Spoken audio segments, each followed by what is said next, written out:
Hi, it's Chris Titley here on today's episode of Scoreboard. I'm joined in person by Courtney Sippel. Courtney, thank you so much for coming in on a beautiful Brisbane day. No worries, thank you for having me. Now, you've just come from training. Yep. How'd you go? Not too bad, actually. Yeah? Yeah. And 2025, we're sitting here on the 14th of March, 2025. How's your year started so far? Pretty good, to be fair. Yeah, it's gone pretty quick. Can't believe it's already March, but... I know. Yeah. 3 months in. It's almost Crazy. like, I think it's 20% of the year or something like that. Yeah, Crazy. so started pretty well. Yeah, started very well. Yep. And do you want to go into a bit of detail on why it's a good start this year? Yeah, I guess I have recently bought a house on Sunshine Coast. Yeah, awesome. That's huge. Yeah, so I am really just loving life up on the coast and being by the beach and being able to just relax away from cricket. And I get to see my family a lot. They live up there, so Yeah. just... Have you always been a coast girl? No, so I'm originally from country, Mergen. And yeah, I moved to the Sunshine Coast to finish year 12 and then moved to Brizzy 1 year after that, and then decided I wanted to move back. So Yeah, so the purchasing of a house, how did you go around the process your first time? A lot of people, including myself, found it a little bit uncomfortable in terms of the things that you need to understand and what you need to do. How did you go? yeah, there's a lot I still don't know. But yeah, it was awesome just learning about it and a very good experience. Like, I was very stressed during that time though. But It's so stressful. Yeah, but it happens pretty quick. Like, once you finally find a house, it just happens so quick. Yeah, it can happen quickly, and also can happen depending on settlement terms, etc. Did you use might go happen quick, direct to a bank, or did you use a broker? Broker. And the waiting and decision making and the uploading the documents of like yay or nay and the negotiations, how did you end up going? Yeah, very stressful times. Yeah. I didn't really know what I was doing, so I lent on my broker a lot. Yeah. And did you go to auction or did you buy before? No auction. Was it a set price that you saw on the listing that you sort of negotiated with? Yeah, there was kind of just a price thrown out, and then there was pretty much me and one other person going for it. So I was like, well, I really want this house. So was that person real, do you think? Probably not. They probably took advantage of a young girl. You never know. Oh, look, no discredit to real estate agents that are listening out there, but sometimes you're like there's a competing bidder and you don't really know. It's part of the game, I suppose, isn't it? So when you move in? Moved in May. Yep. So pretty much 1 week before pre-season started. Yep. Which was hectic as well. Yeah. But yeah, then just started getting used to the coast life again, and it was amazing. Got used to driving an hour each way a day again, but to Albion. Yeah, for training. Yep. But yeah, otherwise loved it. Like, it didn't take me too long. It's no different to the 3 hours I was driving each way when I lived on the farm. So yeah. Yep. So you've done a lot of travel in cars to play cricket. Yep. And what do you do in the cars? Do you make phone calls? Do you listen to radio? Do you listen to podcasts? No, I am normally just a music girl, and then since driving from the coast, I've started a little bit of podcasts, and then I used to hate phone calls, but now I actually like them and will call as many people as I can some days. Yeah, just driving and having a chin wag, having a chat. Yeah. What podcasts do you get into? Sometimes a bit of self-help ones, a bit about branding, a bit about anything really, and then I listen to She's in the Game. Yeah. Maitland Brown and Hannah Darlington. And you've been on She's in the Game. Yeah. I love seeing their Instagram updates. Yeah. Yeah, all about cricket. Yep. Yep. And then, just ones here and there, some funny ones, whatever I feel like on the day, really. Now, your life as a professional cricketer, you want to talk about that to the listeners? Yeah. I guess I started playing cricket when I was 6.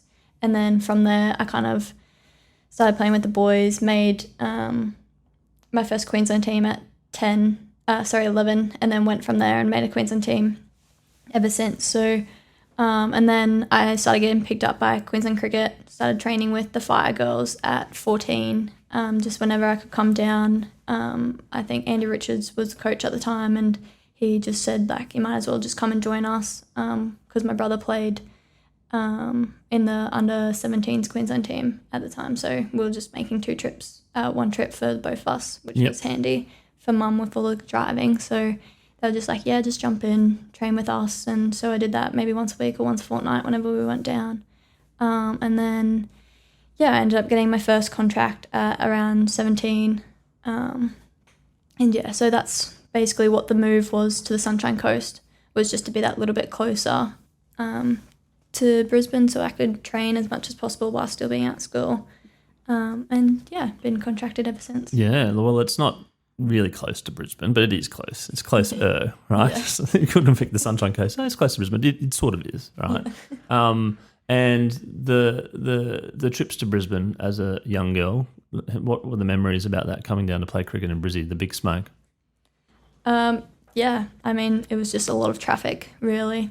And we weren't big fans of traffic, as no country kid is, I guess. But that was probably one of the main memories. And then, just the long hours in the car and just leaving from school early again, the early knock-off, and then being so tired when we get home when it's like 11 p.m. or something, and then going to school the next day. They were probably the main memories, but it was an awesome experience just being able to go to the NCC and train with like elite athletes. It's a wonderful facility. Are you, the love of cricket, where did that come from at 6 years old? What were the sort of the first moments? What was the determination of why cricket? All my family play. So both my granddads played, and at a high level too. One granddad played for Queensland Country, and then another was played for the Australian over 60s and 70s. So it's kind of just all in the blood, really. My dad played, and then he got us kids into it as well, and my 2 brothers play. So we ended up we got a tennis court built on our property and just started playing cricket from there since a young age. So. Yeah, and have you always enjoyed cricket, and do you think your relationship with cricket has changed as you got a little bit older, even though you're not really old, by the way? Yeah. I definitely think it has changed. I think you definitely go through the ups and downs of, am I playing it for fun anymore, or is it just for work and earning money now? Or so I think I went through that at quite a young age as well still. Probably 2 or 3 years ago, I was going through that and just being like not knowing if I was actually enjoying playing anymore. So it's been nice being able to finally enjoy playing again and really enjoy. Yeah, so this is your 6th year or 5th year? Seventh year. There you go. I should have done my research a bit more. 7th year, but you're only in your early 20s, right? Yeah. How does that sort of sit with you when you're probably playing with some people that it's their first season, but they might even be your age or older? Yeah, I definitely think sometimes I think I'm getting too old now, and it's crazy when you think about it. Like I still probably got another 10 years left, but it's like you want to be so far ahead compared to what you are. And I think that goes for everyone, I guess, with wherever they're at in life. But like I would have loved to have been playing for Australia by now, and I think like a lot of girls who debut for Australia debut so young, so it's almost like I'm 23 now. It's like, shit, am I going to ever play for Australia, or am I too old? And it's like, well, I'm only 23. Like, yeah. Look at Usman Khawaja in the men's. It's a 39, is he? Yeah. Yeah. And 23 is still like, long way ahead of you, and in regards to the dream of playing for Australia. You've come close. You've been selected in teams and squad. Is that the ultimate dream? Yeah, definitely. Yeah. Yep. Now, since you became a professional cricketer, the game of cricket has changed enormously, still changing enormously to this day with the rise of 2020 and the rise of the different formats of the game, and maybe the sort of ups and downs of where spectators are going and where families watch and crowds, etc. How have you dealt with that as a player in terms of potentially just changing your game a little bit or training routines? We've definitely started training different hours. So when I first joined the squad, we couldn't really train between the hours of 10 and 4. So that's because most of the girls had work. So, pretty much everyone did actually. And I think I was working at Rebel at the time. Yep. That was my early days of, training was pretty much pack up from training, go straight to work. And then I did that. I worked at an early childcare centre as well. So I did that for probably my 2nd, 3rd year of being contracted as well, and then eventually it just got to a stage where we didn't have to do it. So a few girls still do work, but now we train from anywhere from 8 till 11, 12, sometimes even later. So we can train during the middle of the day now, and I think that's just been a big change, being able to be like, well, you're finally getting enough money so you don't have to have another job. So you can train whenever you want. For sure. And then what about the nuances in your game of bowling a 8 over spell but then coming on for a 2 over impact in a high pressure 2020 game? How do you sort of have worked on that? I guess in the female game, I would say it's not that big of a change between one days and T20s for us. A lot of girls and a lot of teams like to come out quite hard in one day cricket still, so I think it's we pretty much just use our same skills over the T20 comp compared to the one day comp, so I don't think it's that much of a difference.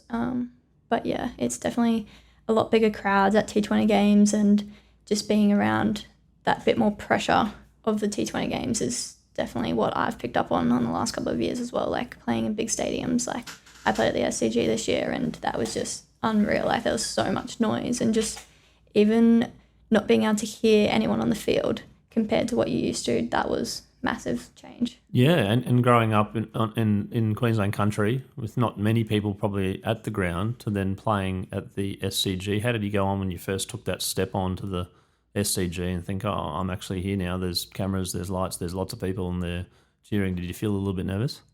A little bit, yeah. But I think I just tried to soak it all in. Like I've been caught out a few times with a lot of games of just not taking in my atmosphere and actually appreciating what I'm doing right now. So, this last Big Bash, I kind of just tried to soak in everything and tried to make it be like, fuck, like you're actually doing something really cool right now. Just soak it in before it's too late and you can't remember it. So, yeah. That was it's interesting. Like so you're in the moment and you soak it in, but then you got to think, actually, if I don't do well over a period of time, I'm not going to be here any longer. So you've got to actually suppose to get yourself in the zone to play the best, or give yourself the best chance to play the best you possibly can, while at the same time going, to pinch yourself.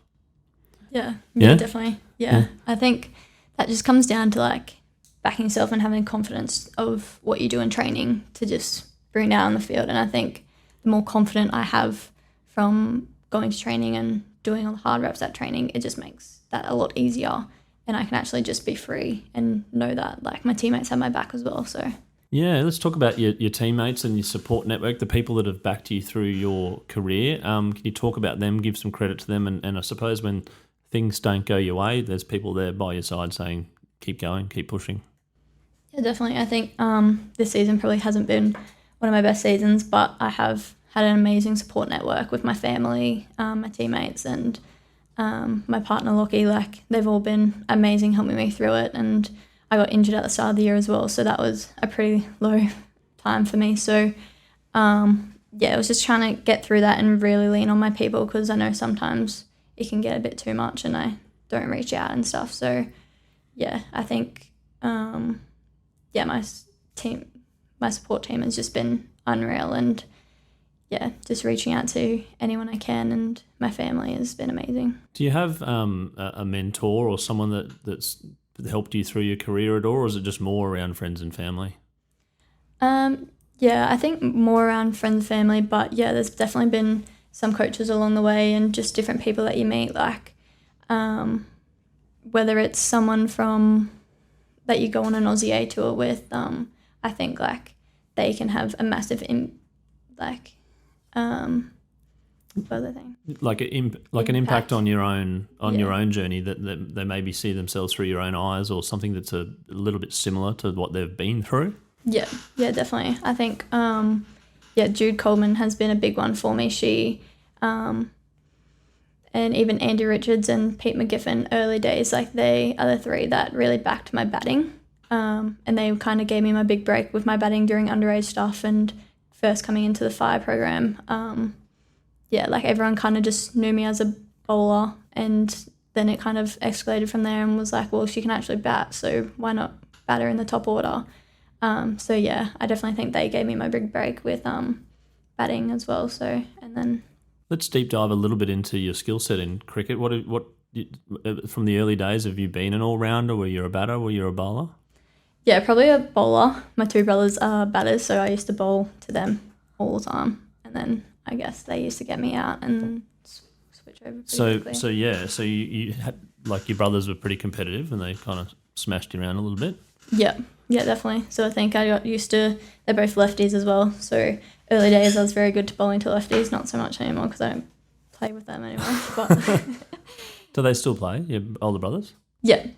So they play in the Brizzy grade comp. Okay, yep, excellent. And so there's still cricket's pretty active in the family, right? Yeah. At Christmas time, you get together, still play a bit of cricket, bit of backyard cricket?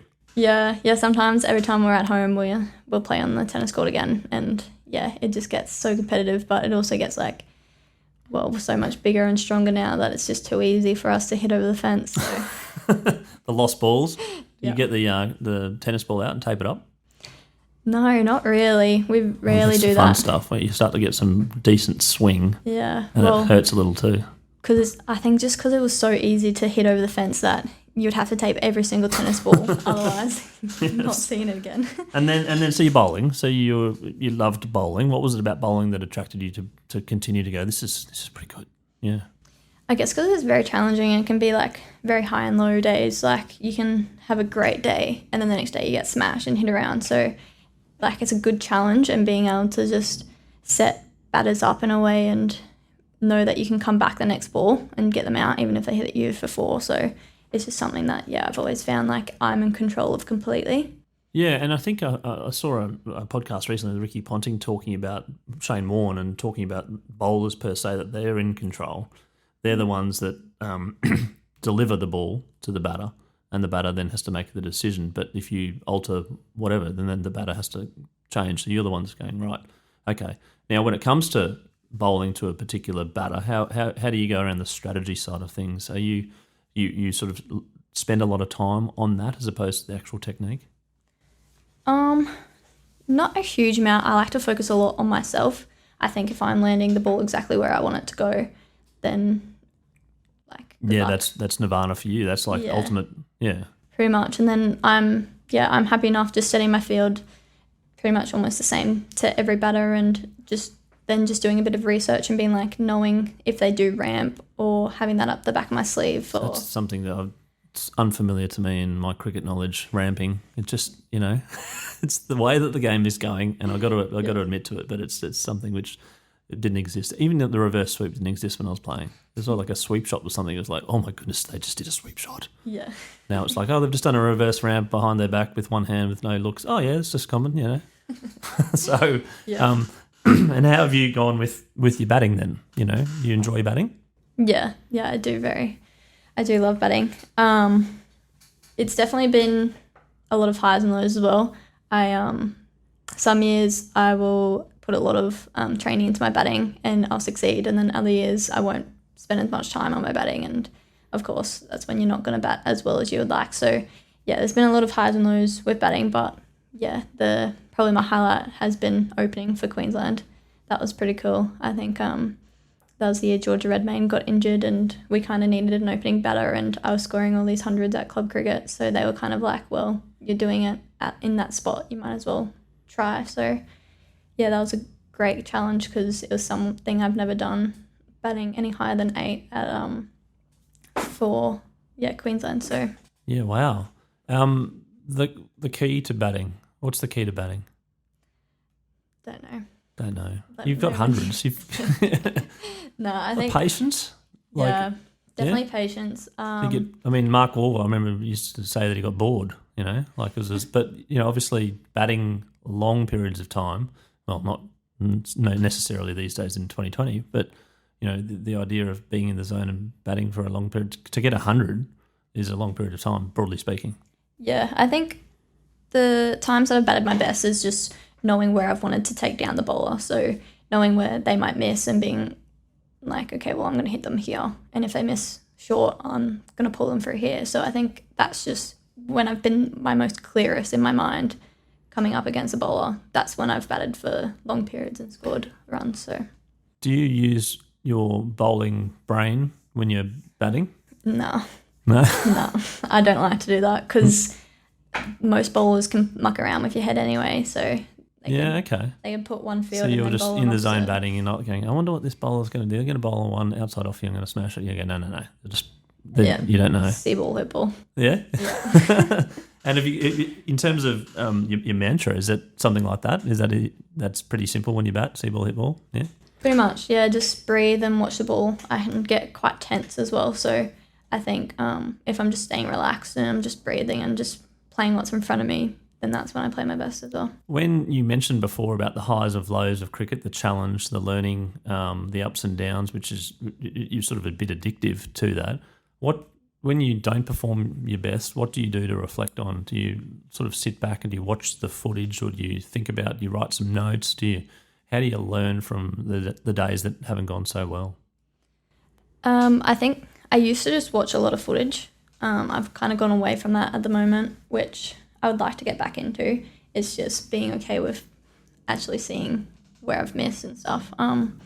But yeah, I guess in the moment you kind of don't remember a lot of what you did in the game. So I think going back and watching a lot of video footage is very good for me, and I'm a visual learner. So I think that's probably when I've been playing my best, is when I've been going back and watching that stuff. And the first time that you watched yourself playing, how was it? Was it a bit weird?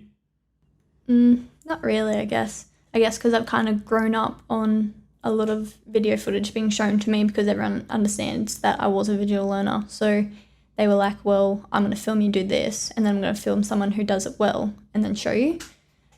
So I guess I kind of just grew up on that, yeah. And then like looking at that, go, oh, that's right, I did bowl that. Oh, what to do, that sort of thing. A little bit of hindsight looking, and learning. And then when you win, people say you don't learn as much, right? What about you when you win? Do you watch the footage when you win as well? Yeah, definitely. Yeah? Yeah. Yep. I think you almost watch it a little bit more when you're doing well.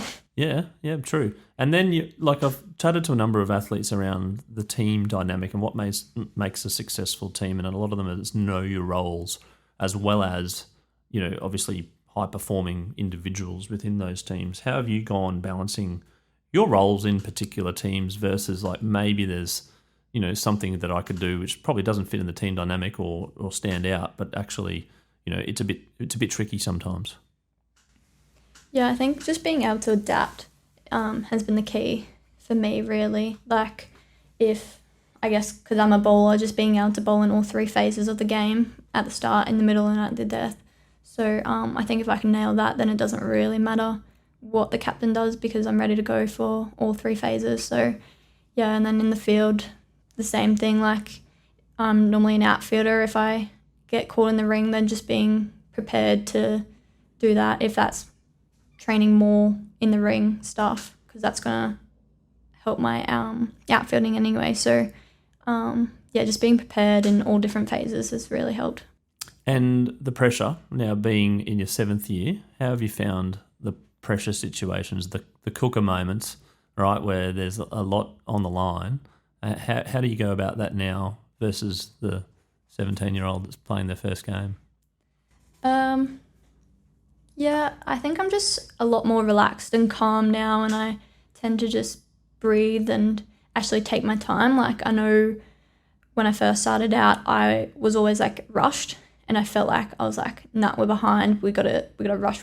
But really, like, I've learned to just take a step back, and if we're behind the ball a bit, then just be like, okay, I can actually take my time and settle and actually work out what ball I want to bowl or what I actually want to do, and just be like, well, this game is going to be going from whatever tempo I want it to go at. So I think that's definitely one of the biggest learnings I've learned over the last couple of years.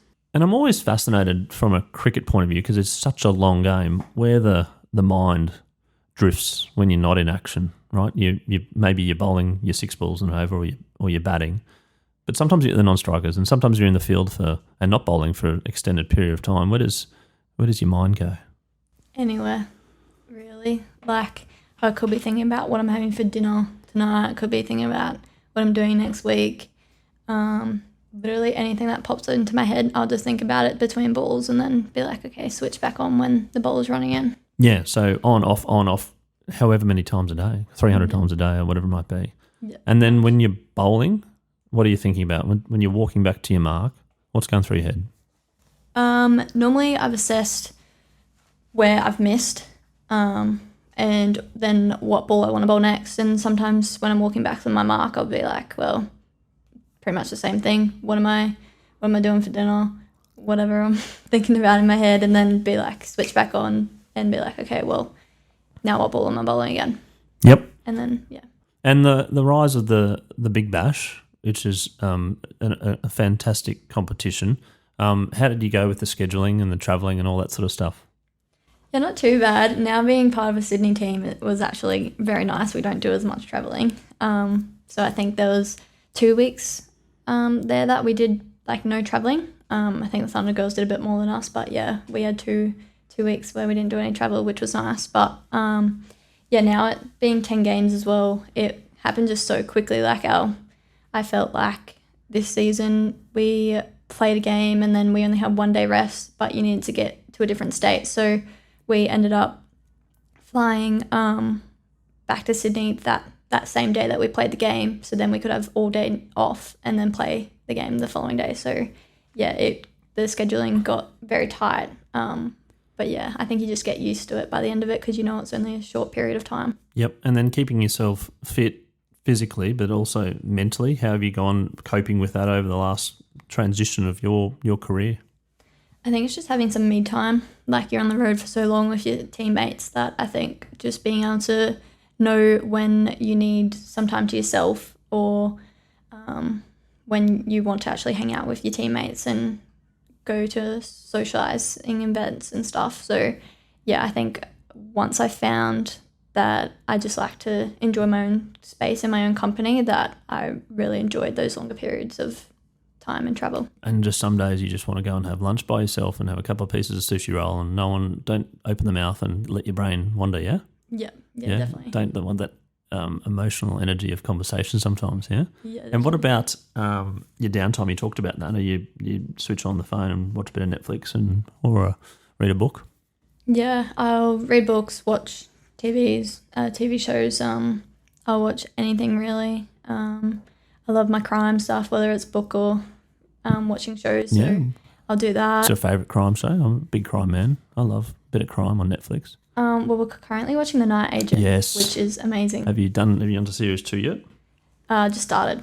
Yes, The Night Agent is good on Netflix. There you go, potential sponsor. Yeah. And then there was I'm actually watching one which is a European one, which is based in, it's got subtitles on at the moment. I can't remember what it's called, but it's quite crimey as well. Did you end up watching the sort of things like Breaking Bad and Sopranos and things on Ozark and things like that? No, I haven't yet, but there's plenty of content you can go through. I suppose you can waste your day watching Netflix and things, but which is good, etc. But the little Courtney, when she was growing up, was there a dream to play cricket professionally? Did you think that there was an opportunity to do that? Did you want to be like someone on TV? Was there a goal? Yeah, originally I wanted to play in the men's Australian team, and then I grew up and realised how fast I bowl, and then I was like, no thanks. Yeah. And yeah, once I grew up and started actually playing in a female comp, then I started realising, it's actually quite fun playing with girls.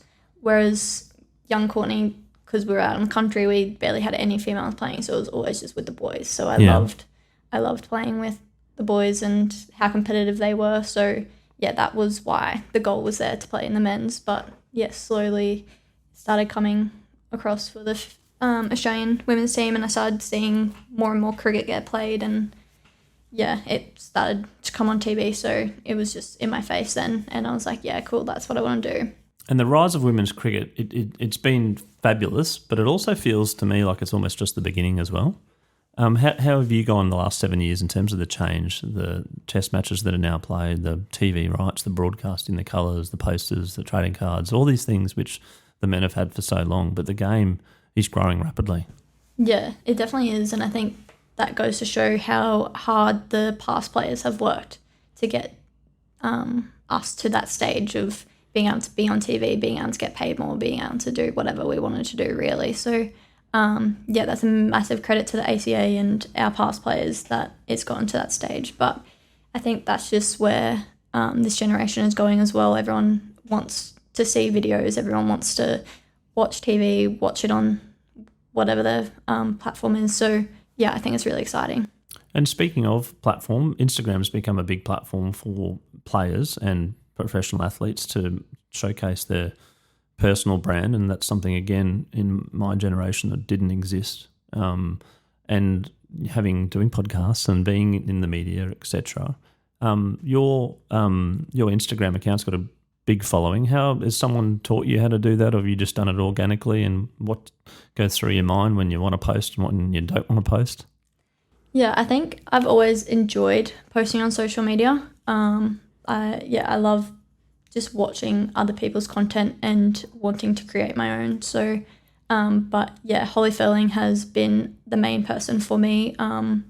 She reached out to me saying that she wanted to do this social media branding stuff with a lot of athletes, and she kind of used me as one of her starting people, and I was like, yeah, I definitely want to learn. So it's just bouncing ideas off her and learning. Like, I've learned a lot just how to use apps and how to edit different content and push it together, and knowing what captures the audience's views and attention to my posts, and what is going to be different for me compared to someone else on my team. And yeah, I guess that just goes back to your values and what your pillars are and stuff like that as well. So, and your preferred platform? Probably Instagram. Not TikTok? Nah, never been a massive TikTok girl, but yeah, slowly starting to push some stuff over. I'll give you a little secret. LinkedIn is also pretty powerful as well. So okay. It's pretty boring people might go, oh, it's just businessy stuff, but I think it's a secret, so don't tell anyone. Right? Okay. Get on LinkedIn and start connecting with a few people. But Instagram is pretty powerful, and the powerful of the collaboration and the music, etc. You spend a bit of time thinking about your social posts? Yeah, sometimes. A lot of the time I will stress about them, being like, don't want to post it, don't know how it's going to be reacted to, I guess, and they're normally the ones that actually get the most views and the most people commenting on my stuff. So it's crazy how it works. But yeah, one reel that you might think is going to do well does horribly, and then one that you might think that is going to do poor does really well. So yeah, it's Do you keep your notifications on? So you go, there's ding, ding, ding, ding. I mean, not that I can say that I've experienced that as well, but do you turn it off and you go, oh, that's 3,000 views, that's okay? Or I don't know, what's a good reel? Well, I would have used to say like anything over 100, but Holly has come to show me that anything at over 10 is 10K views. 10,000 views is a good reel. Okay. So we should do a collab, right? And we'll get you over 10,000 with this, right? Yeah. With our growing audience on Scoreboard. So I mean, that's something which, there's a ding in the phone. There you go. Yeah. Authentic. Probably you getting a notification that your future reel's about to go viral. I suppose moving forward, your goals in the next 3 to 5 years of cricket, you did mention playing for Australia. What do you need to do to play for Australia? Yeah, I guess I would love for my batting to get a lot higher and be more consistent as well. So scoring more runs in the middle order wherever I bat, and then work my way up the order would be great. And then, would love to take the new ball again. That would be amazing. Every fast bowler wants to take the new ball. So, yeah, just working my way back up to doing that. And patience is required. If you are batting at 8 or 9, then you mightn't get a bat. You mightn't get a go. You might get 3 balls or something at the end of the innings or something. But then, when do you think you can kind of make your mark and maybe move up the order or show people? Is it in the nets, or is it the odd every now and then you might get 15 or something? Yeah, I think even at club as well. Like, club is massive, in the nets, practice games, anything really. And I think, and I mean, in saying that, like, it's not all and all for where I bat in the order, because then, like, we'll do my job wherever I sit, and a lot of time batting at 8 in the female game, you actually do get a fair chunk of balls. So, but yeah, ideally. And some advice for younger girls playing sport now, maybe that they're starting to specialise in various aspects, or they're not specialising, they're just playing sport and having fun. A young Courtney, which is not so long ago, by the way, looking to become a professional athlete or a professional cricketer, some advice that you could give them? I think just keep having fun and keep remembering your why of why you're playing and why you're working hard every day and what you want to achieve. And I think if you just keep remembering, exactly what you want to do and where you want to be, then don't ever lose sight of that, because realistically you're the driver of where you want to go. So no one can tell you what you can and can't do. And what's something that sport's given you in life that you think that, is just that nothing else gives you? Great question. I don't know, probably just being able to push myself a lot harder and being in a team environment. I think just knowing that your mate is going through the exact same thing, and being able to realise that you can actually push so much harder than you realise and get through a lot of sessions. And I think that just gives you confidence in life, I guess, that you can push through anything and actually work that bit harder than you actually think you can. Yeah, and what makes you in a sort of a spot where you're like going, I just don't want to wake up. I'm waking up this morning, I'm not feeling good, but I've got training. Like, what gets you going? Is it a cup of coffee, or is it just the mindset of going, this is what I do for a living, I've got to keep going, got to keep learning? Yeah, probably the second one, just got to keep going. Yeah, I'm not a massive coffee drinker anymore. I've gone off it, but... gives you the jitters? Yeah. The shakes? No. Just didn't like it? The runs. Oh, right. Not the cricket runs, by the way. So back to tea? Yeah. No tea? Yeah, love my tea. Yep. Do you have tea at tea? Yeah. So, yeah, and what about, and obviously you have lunch at lunch, right? Yeah. So tea at tea and lunch at lunch. Are you one of the few cricketers that has a cup of tea at tea? Depends where I'm at and what day it is. If I'm going on to bowl again, probably not. But if I'm sitting there and waiting to bat, I'll have heaps of teas especially during Big Bash. All you do is just make tea for everyone. Right. And are you known to be a good tea maker? Yeah, I actually am. Yeah. Yep. Charlotte Edwards has said I am amazing at making tea, even though you just put a tea bag in, but she said I'm amazing. So. Is there an art to it? Is it the timing of the tea bag and how how long it is? Because people can leave it in a bit too long and, have you just worked it out? Yeah. I guess it's just whatever the person wants. You just ask what they want and then deliver to exactly their standard, and that's how you make a good tea. Yeah. Well, that's some good wise words of wisdom for the listeners out there. But that's life though, isn't it? Yeah. Delivering on what people want, and as a team member, someone says, hey, you got to go do the job. Now, in the previous podcast, I've started doing this thing called the Scoreboard moment, which is a moment in your life which has really kind of impacted your life. It's something which can be anything. It doesn't have to be sport related. That you go, from this moment, this is a big distant, this is a good memory, or maybe even not a good memory, but something which is like triggered you on to be the person that you are today. Courtney Sippel, what's your Scoreboard moment? That's a very good question. Well, I tend to ask good questions. No, I'm joking. Yeah. It's my job, I think. Sort of. I've done a lot. Yeah. You can have a think about it. But in the meantime, some answers have been, particularly some of the sporting teams that people have been selected in or not in, like a Queensland under-12 team. I remember Nathan Horrocks missed out, crying on the car back, going, I'm so determined now to make the next Queensland team. We've had some AFL players that made the under-16 Queensland team, for instance, and said, actually, I'm okay at AFL. I might pursue it because I've had the coaches believe in me to say that I've been selected. Jason Cadee said it was the birth of his children. We've had lots of different answers around moments. Has that given you enough time to, answer? Okay, let's go. I guess probably the time that I'm in now, I came off the back of an injury at the start of the preseason and I wasn't my fittest. I was actually not my happiest either. Leading into that, I was very stressed. I was very, just in a dark place, I guess, for myself and what that looks like for me. And I wasn't enjoying cricket. I wasn't enjoying life. I wasn't enjoying whatever. And I guess going away, and I went to the Sixers, and I really enjoyed the teammates down there and the group and support staff, and I absolutely loved it. And that kind of just flicked a switch for me and was like, well, okay, I actually really do enjoy playing cricket, and I do enjoy my teammates, and I want to be that positive person again, and just finding like little enjoyments in life again.